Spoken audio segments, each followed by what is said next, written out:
Hello दोस्तों। स्वागत है आपका एमसीएस क्लासेस में। आज हम लोग इंडियन हिस्ट्री के अगला जो टॉपिक है दोस्तों, क्या उपनिषद, अरण्यक और ब्राह्मण ग्रंथ, इसका अध्ययन करेंगे दोस्तों। इससे पूर्व के लेक्चर में हम लोग ने क्या क्या देखा है दोस्तों? प्राचीन भारतीय ज्ञान परंपरा, ठीक है, भारतवर्ष और वेद। ठीक है, ये तीन टॉपिक हम लोग देख चुके हैं दोस्तों। आज हमारा अगला टॉपिक है इसी के बाद का उपनिषद, अरण्यक और ब्राह्मण ग्रंथ। अब ये है क्या दोस्तों? अब मैंने आपको लास्ट लेक्चर में बताया था ये उत्तर वैदिक कालीन साहित्य है। कौन से साहित्य है दोस्तों? उत्तर वैदिक कालीन, जिनकी रचना या जिनका संकलन कब हुआ है? 1000 बीसी से 600 बीसी के मध्य में हुआ है। ठीक है, इनकी रचना कब हुई है? 1000 बीसी से लेकर के 600 बीसी के मध्य। तो यदि हम लोग वैदिक कालीन साहित्य कौन सा था दोस्तों? एकमात्र साहित्य था, उसका नाम क्या था? ऋग्वेद। ये इसमें लिखा गया, ऋग्वेदिक काल में लिखा गया। ठीक है दोस्तों, आइए अब हम लोग देखते हैं उपनिषद। अब उपनिषद है क्या दोस्तों? ठीक है, उपनिषद के यदि हम लोग शाब्दिक अर्थ देखें, जैसा कि ये डायग्राम में आपको प्रतीत हो रहा है कि गुरु के चरण में शिष्य की तरह बैठ करके ज्ञान प्राप्त कर। ठीक है, क्या है? गुरु की चरण में शिष्य की तरह बैठ करके ज्ञान प्राप्त करना, ये उपनिषद का शाब्दिक अर्थ होता है दोस्तों। और इसका अन्य नाम क्या है? ब्रह्म विद्या। अब ये ब्रह्म विद्या किसने कहा है दोस्तों? ये शंकराचार्य जी ने इन्हें क्या कहा है? ब्रह्म विद्या। अब वेदांत क्यों कहा है दोस्तों? क्योंकि ये वेद, ब्राह्मण ग्रंथ अरण्यक के पश्चात आते हैं या अरण्य के बाद आते हैं दोस्तों, सबसे लास्ट में आते हैं, इसलिए इन्हें क्या कहा गया है? वेदांत कहा गया। ठीक है,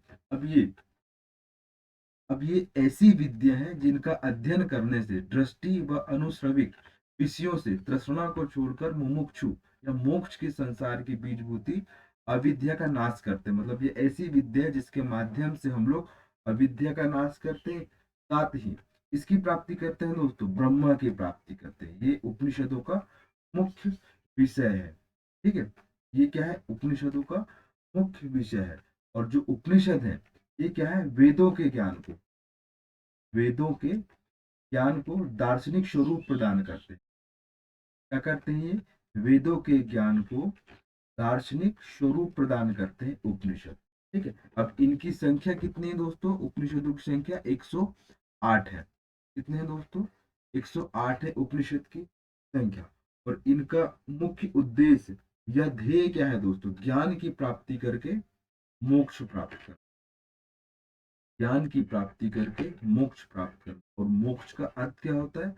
आत्मा का परमात्मा में विलय या फिर जन्म और मरण के चक्र से मुक्ति प्राप्त करना ही क्या है? मोक्ष है। ठीक है, और इनको क्या कहा जाता है? उपनिषदों को ज्ञान कोश भी कहा जाता है। क्या कहा जाता है?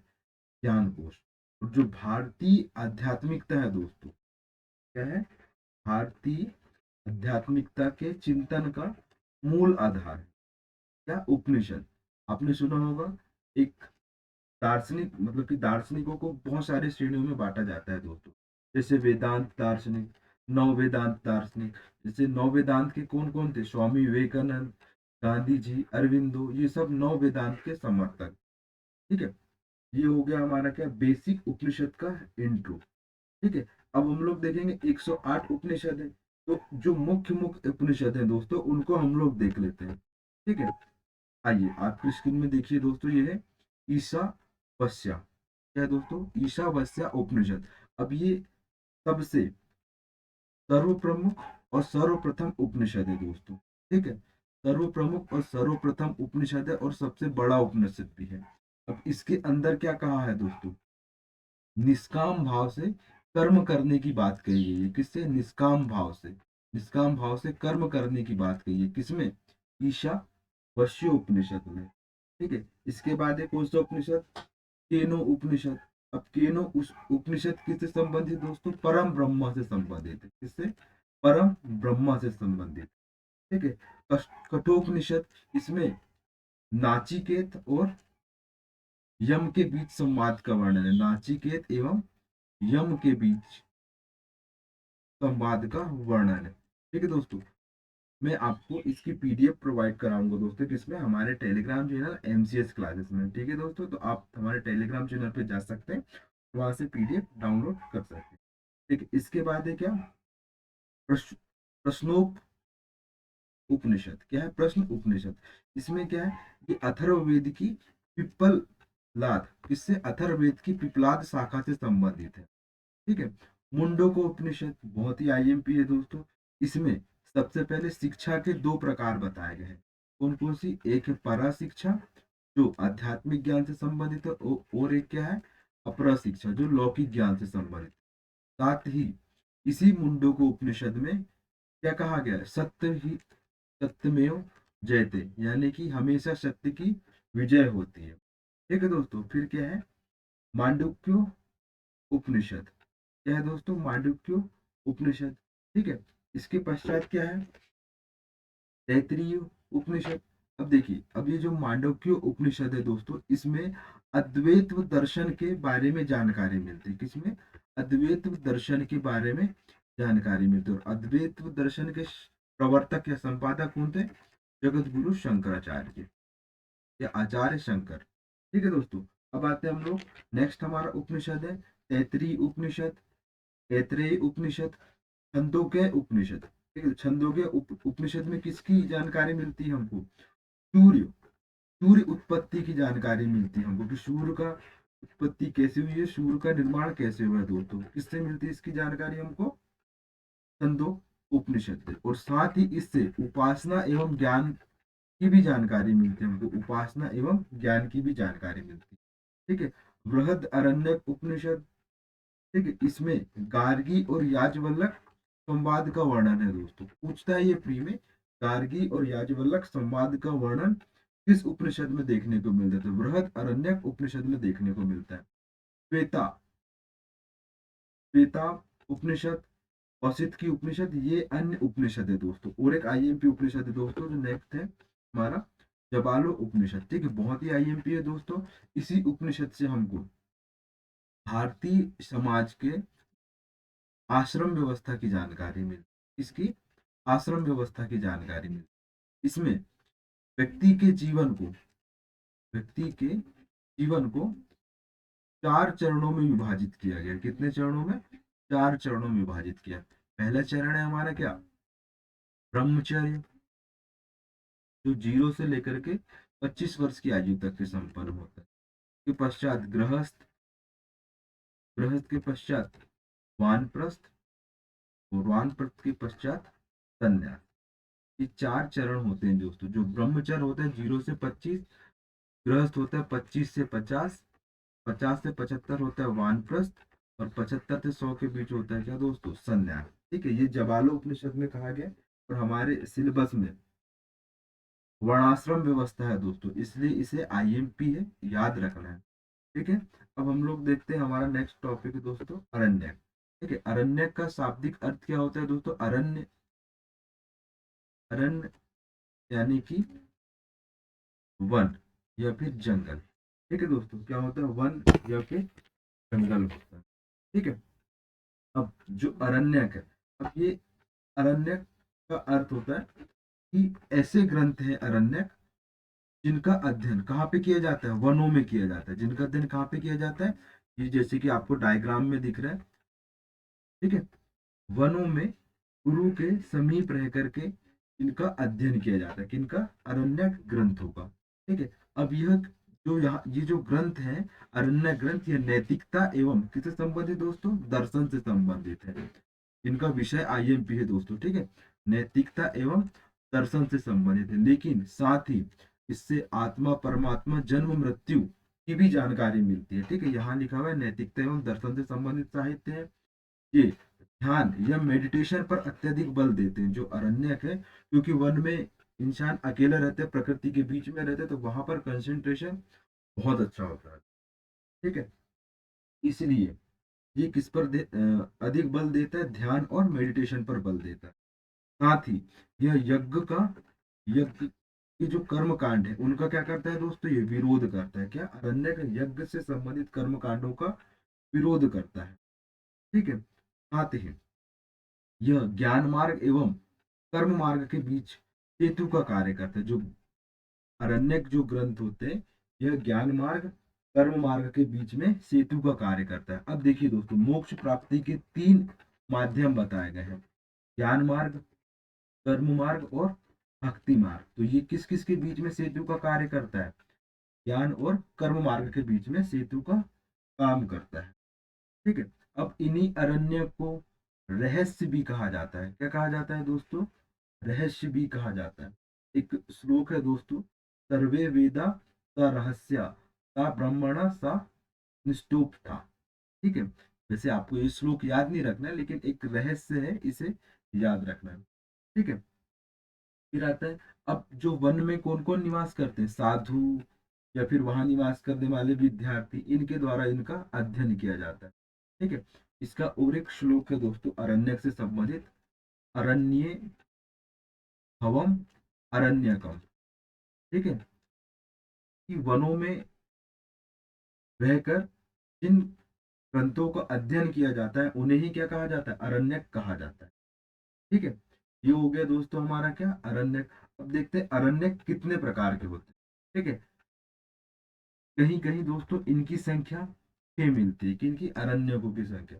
लेकिन आचार्य भगवत दत्त जी और वाचस्पति गोरेला ने इनकी संख्या कितनी बताई है? 8 बताई है। कितनी? 8। किसने? आचार्य भगवत दत्त जी ने। ठीक है। और प्रत्येक वेद के अलग अलग या पृथक पृथक अरण्यक है दोस्तों। जैसे हम लोग देखते हैं ऋग्वेद, तो ऋग्वेद के आपको 2 अरण्यक देखने को मिलेंगे। पहला कौन सा है दोस्तों? ऐत्रेय अरण्यक।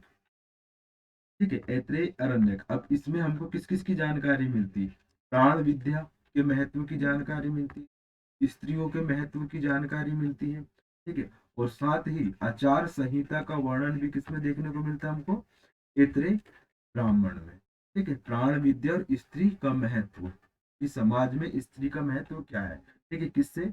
ऐत्रेय ब्राह्मण से। ठीक है। दूसरा है सांख्यायन ब्राह्मण अरण्यक। क्या है दूसरा? सांख्यायन अरण्यक। ठीक है। अब इससे हमको किसकी जानकारी मिलती है? अग्निहोत्र यज्ञ का महत्व। अग्निहोत्र यानी कि यज्ञ का महत्व की जानकारी मिलती है, कि यज्ञ हमारे जीवन में क्या क्या महत्व रखते हैं। जैसे आपको मैंने, जब हम लोग ने सिलेबस डिपोट किया था दोस्तों, उसमें बताया था कि हमारे सिलेबस में ही है पंच महायज्ञ या यज्ञ। ठीक है।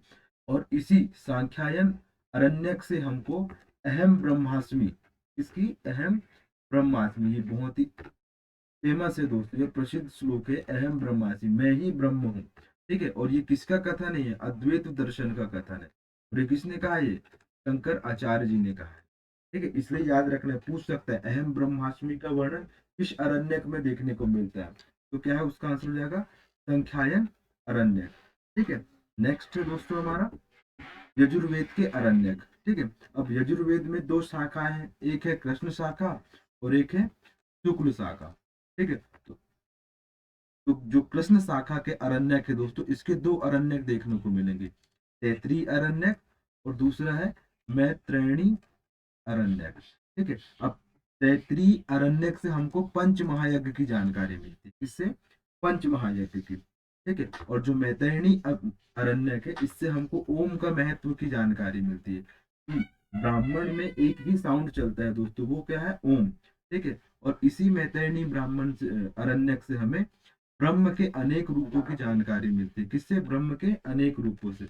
और वेदों में क्या किया जाता है? इसमें विश्वास किया जाता है। ठीक है। आते हैं शुक्ल यजुर्वेद का ब्राह्मण, इसी का एक, सॉरी, शुक्ल यजुर्वेद का अरण्यक, इसका कौन सा अरण्यक हो जाएगा दोस्तों? बृहद अरण्यक। ठीक है। कौन सा है? बृहद अरण्यक। ये आत्म तत्व की, ये आत्म तत्व की विवेचना करता है दोस्तों। हम आत्म अवलोकन करते हैं, उसकी विवेचना करता है। कौन सा? बृहद अरण्यक। ठीक है। इसके पश्चात अब देखते हैं हम लोग सामवेद के अरण्यक। अब सामवेद के कौन कौन से अरण्यक है दोस्तों?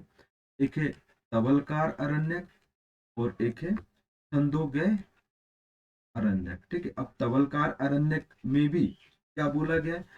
ओम का महत्व और गायत्री का महत्व। ठीक है। साथ ही जो वेदों की जो सृष्टि प्रक्रिया है, क्या है? वेदों की सृष्टि प्रक्रिया, मतलब वेदों के सृजन की प्रक्रिया का वर्णन किसमें मिलता है हमको? तवलकार अरण्यक में मिलता है। किसमें? तवलकार अरण्यक में। और छंदोग्य अरण्यक भी किसका है दोस्तों? सामवेद का अरण्यक। ठीक है। अब आते हैं अथर्ववेद का अरण्य कौन सा है? गौपथ अरण्य। ठीक है दोस्तों, इससे विशेष विषय की जानकारी हमें प्राप्त नहीं होती, बस इतना याद रखना आपको, गौपथ किसका अरण्यक है? अथर्ववेद का अरण्यक। ठीक है। नेक्स्ट टॉपिक है दोस्तों हमारा ब्राह्मण ग्रंथ।